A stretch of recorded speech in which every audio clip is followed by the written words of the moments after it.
যারা মুসলমানের ঘরে জন্ম নিছি আমাদেরকে 3 টাকা দামের একটা নুরানি কায়দা দিত। এই কায়দাটার মধ্যে আমাদের দাদারা পড়তো আলিফ বে তে সে, আর আমরা পড়ছি আলিফ বা তা সা। এই কায়দাটার মধ্যে দাদা আলিফ লাম মিম আছে। এই আলিফ লাম মিমের শিক্ষা কিষানের ছাওয়া, গরিবের ছাওয়া, চকিদারের ছাওয়া, ভ্যান চালিকায় তার ছাওয়া। আমার বন্ধুগণ ছোটবেলায় আলিফ লাম মিমের শিক্ষা ভিতরে নিয়েছে, টিউবটা আজও পর্যন্ত ফাটে নাই। সুদকে হারাম বলে, হালাল বলে না। সুনীতিকে সুনীতি বলে, দুর্নীতিকে কখনো সুনীতি বলে না।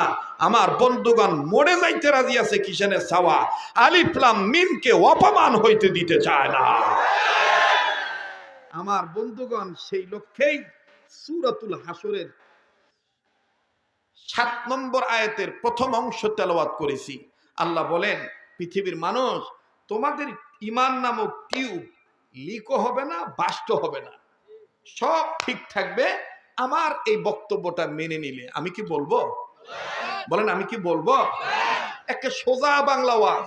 আল্লাহ বলেন, ও পৃথিবীর মানুষ, আমার রসুল আমার নির্দেশে তোমাদেরকে যা ধরতে বলবে সেটা যদি ধরো, তোমাদের ঈমান নামক টিউবে কুশিক্ষার লিক বাস থাকলে এই ধরার কারণে সুশিক্ষার ফলন ফসবে। সুবহানাল্লাহ কইলেন না? এই কথাটা কার? জোরে কোন কার? ওয়ামা আতাকুমুর রাসূলু ফাখুযুহু ওয়ামা নাহাকুম আনহু ফান্তাহু।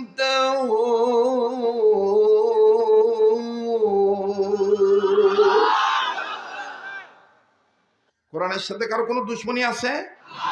আমি দাদা কোনো দলীয় বক্তব্য এখানে দেওয়ার জন্য আসি নাই, আর আমাকে কোনো দলীয় বক্তব্য দেওয়ার জন্য আনেও নাই। সব দলের মানুষ আমাকে ভালোবাসেন। যার যার দল ব্যক্তিগত ব্যাপার হইতে পারে। মাটি ও মানুষের প্রিয় মানুষ হিসাবে কয়টা কথা বলি জীবনের শেষ ওয়াজ মনে করে। আপনারা দেখেছেন আমি গাড়ি থেকে নেমে রুমেও যাই নাই, এক কাপ চাও খাই নাই, কোনো বিশ্রামও নেই নাই। এই 11টা 15 মিনিটে বাসা থেকে বের হয়েছি, তাও সাইনবোর্ড মোড়, যাত্রাবাড়ি সাইনবোর্ড মোড়, সেখান থেকে আমি আসতেছি 11টা 15 বা 12 বা 10-এ স্টেজে আসছি। এই অবস্থায় যদি আপনি থাকতেন তো আপনারও একটু বিশ্রামের প্রয়োজন ছিল, কিন্তু আমি আসছি কোরআনের বরকতে। হেফাজত করবেন কে? জোরে বলেন কে?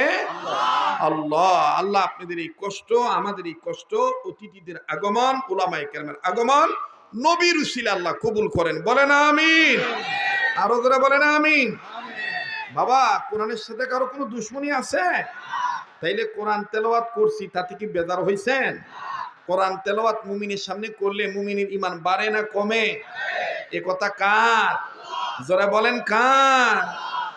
ইন্নামাল মুমিনুনা আল্লাযীনা ইযা যুকিরাল্লাহু ওয়াজিলাত কুলুবুহুম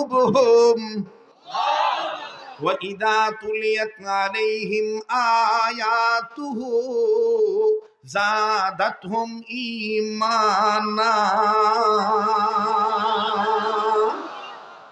আল্লাহ বলেন, ওগো নবী, মুমিনগণের সামনে যখন কোরআন তেলাওয়াত করা হয়, মুমিনগণের দিল আমি আল্লাহর ভয়ে নড়ে ওঠে, তাদের কাছে থাকা ঈমান বেড়ে যায়। সুবহানাল্লাহ বলেন।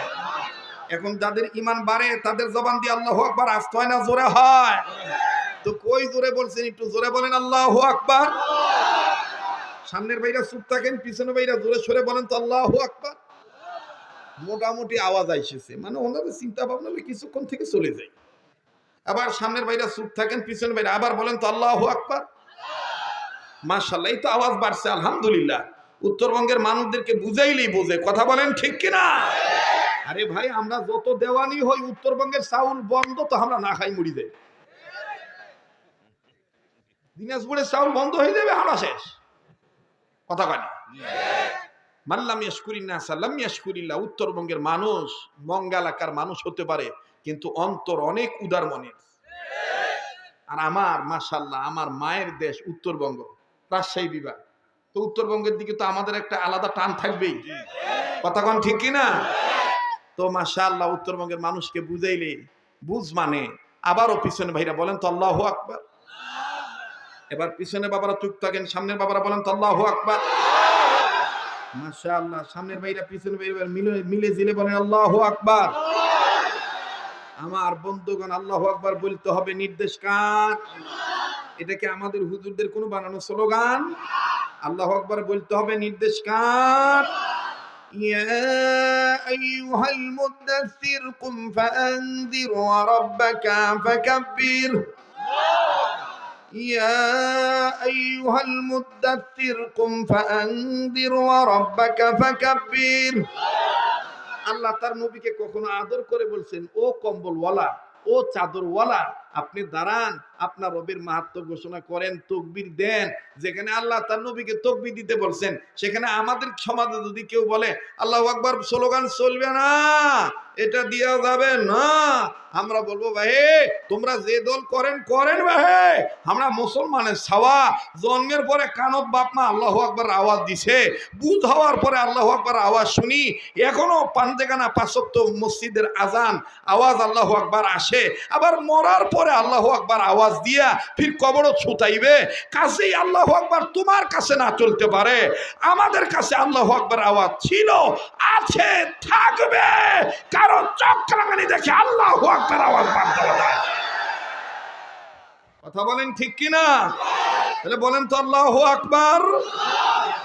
এই আল্লাহু আকবারকে মোহাব্বত করে আল্লাহ সবার বড় এ কথাটা বিশ্বাস করে কবরে গেলে কবর কি ভালো হবে না খারাপ হবে?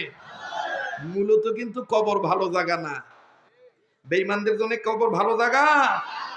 কবর জায়গা ভালো নয়, কবর জায়গা ভালো নয়, বলেন কবর জায়গা ভালো নয়, কবর, ওই যে বলে না কবর জায়গা ভালো নয়, কবর আমল দিয়ে কবর গৃহ সাজায় নিতে হয়, আমল দিয়ে কবর গৃহ সাজায় নিতে হয়, কবর জায়গা ভালো নয়, কবর জায়গা ভালো নয়, বলেন কবর জায়গা ভালো নয়, কবর।